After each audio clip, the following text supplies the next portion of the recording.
Now, from Toledo's news leader, this is WTOL 11 News at 11 in HD. Right now, a new attorney for the man suspected of setting fire to the Islamic Center of Greater Toledo is asking a federal judge to order a competency exam for his client. In court documents filed today, Randy Lynn's attorney says it's not clear if Lynn was in a sufficient state of mind when he entered a guilty plea to those charges. Good evening, I'm Jerry Anderson. And I'm Chris Peterson. Thanks for joining us tonight. A town hall meeting over a school closure in Bedford Public Schools got emotional tonight. Jennifer Steck is live at Temperance Road Elementary with what parents and teachers are saying about this. Jen? Well, this is the school, Temperance Road Elementary here in Bedford Public Schools, that will be closed. About 373 students will be placed in 3 other schools as a result. Now, this is all part of a 3-year deficit elimination plan, and while a lot of parents and teachers may not be happy about it, this is something that is necessary within the district. All eyes and ears were on interim superintendent John White as he laid out in detail why and how Temperance Road Elementary was chosen to close. You're frustrated by everything you've heard, whether it's true or a rumor. You would like the truth, and you're mad as hell because this is happening to us. White explained that after the district went into deficit in 2012, a deficit elimination plan was required by the state of Michigan. As part of that plan, for ways to save money, concessions were made, a liaison officer was cut, and much more, with more cuts on the way. The closure of a school in 2013 is part of that plan. The decision to close Temperance Road is due to the school's small size and there being no room for growth. You are the people making the decisions that affect the direction this school district is heading and the lives of the people who have invested their time, their money, and their talents to give our children the quality education they deserve. Do your homework. I just cannot believe that you are chopping this off the way that you are. It just kills me. Literally, it breaks me to pieces. We have no say, so if there's anything you can do, please keep that in mind. Give us a say, give us a vote, give us a something. Even if we get shot down, at least we feel like we got something. Instead of just, here you go, suck it up again. Facing over $1 million deficit at the end of this school year, the closure would save about $850,000. Students will be split up into the 3 remaining elementary schools, and layoffs are not exact, but expected. The folks were angry and frustrated, and I understand that. I share that anger and frustration with them. When I say, and I have said repeatedly, it's not anything that we want to do. We are being forced to do it. That is true. The school board is expected to vote on the matter Thursday night. In Bedford Township, I'm Jennifer Steck. Last month, we reported that the Lucas County Land Bank was in talks with a developer to redevelop the crumbling historic building at the corner of Jefferson and Ontario in downtown Toledo. Well, now the Land Bank is announcing they have reached a deal with a local developer to preserve the former home of Caesar's Show Bar. The current plan calls for the ground floor to be used as retail space. No word on when the work will begin on that building. Well, there were sleepless nights last night and a little bit of nerves, but the newest Toledo firefighters are making it through their first day on the job. New at 11, Tim Miller has more on the additions to the force and what they mean to our city. Tim? Jerry, 21 new firefighters are joining the rest of the force at various fire stations. 7 today, 7 tomorrow, 7 more on Friday. It's a chance to fill in the ranks reduced by continuous retirements. Now, here was rookie firefighter Brandon Fox on the left of your screen there, getting some important information today from a supervisor at Fire Station 17 on West Central Avenue.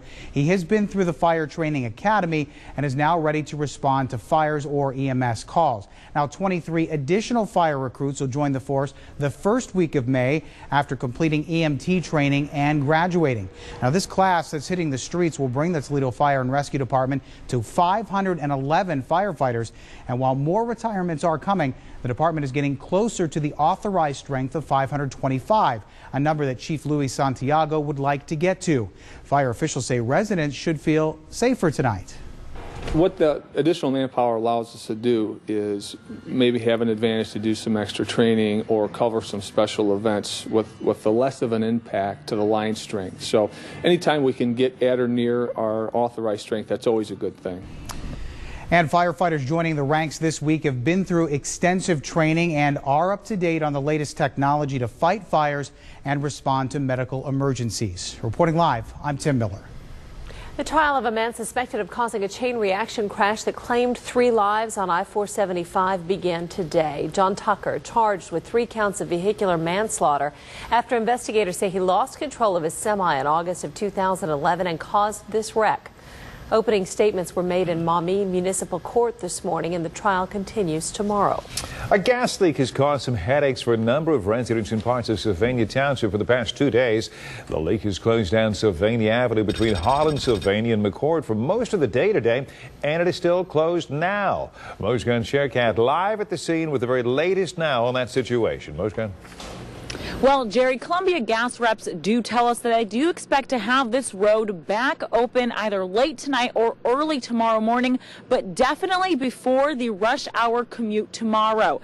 Now, the road has been closed off since 5 o'clock Tuesday in response to the gas leak. A customer actually called Columbia Gas reporting the smell of gas, leading workers to the leak.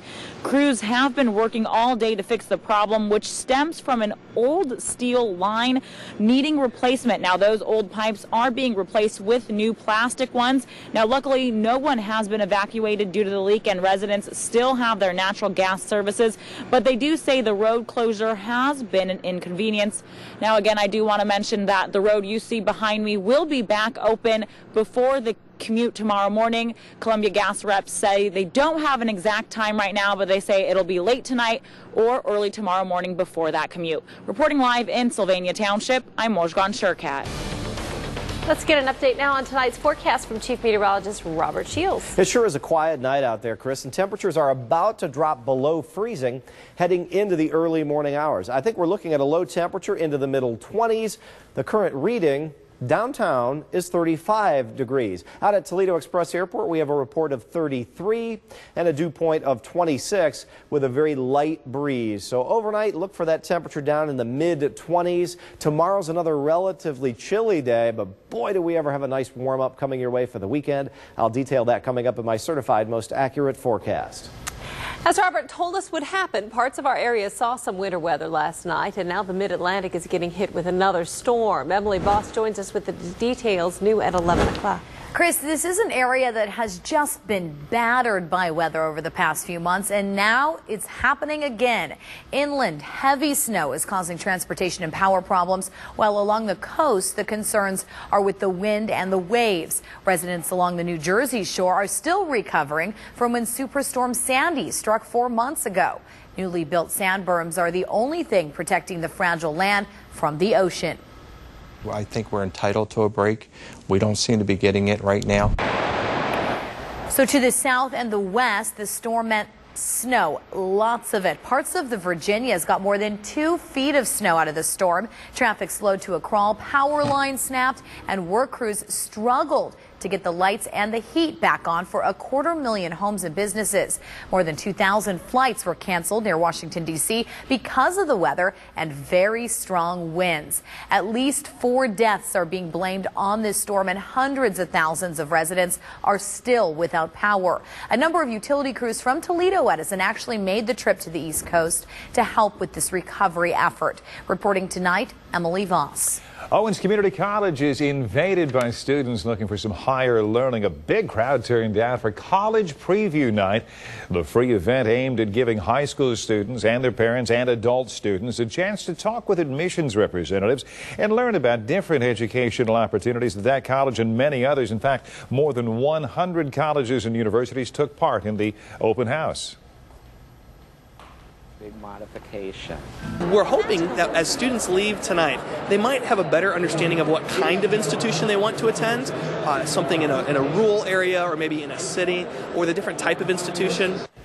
The Owens College Night has been a staple at the institution since 1987.